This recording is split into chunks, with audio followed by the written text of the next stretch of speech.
Aliana de Retteville lay on her bed and looked at Giles, who was her lover. She did not speak. She had nothing to say. He did not speak either. They were not alone, for in a corner of the room an old woman sat spinning, but she was no more than the bump and purr of her wheel. It was summer and late afternoon. The rain fell and birds were singing.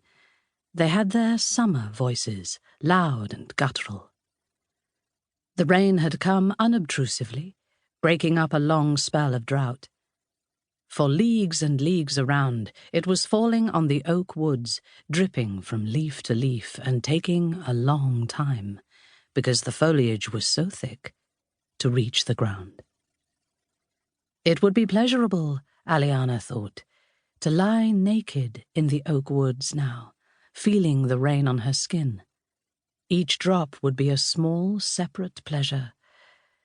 But only the pigs and a few foresters were in the woods, creatures whose skin has little sensitivity. It is going to thunder, thought Giles, noticing how dusky the room had grown, and seeing the leaden hue of the sky above the vivid green of the oak woods, a narrow picture in the window that, because of the heat, was unscreened. Instead of the thunder which he expected to hear, a wood dove began to croon. He closed his eyes and stretched and fell asleep again. They were both sleeping when the old woman jumped up from her wheel and hobbled towards the bed, softly calling on them to waken.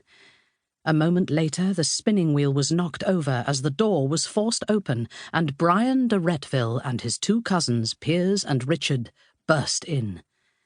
Giles awoke and saw the old woman at the bedside holding out his sword.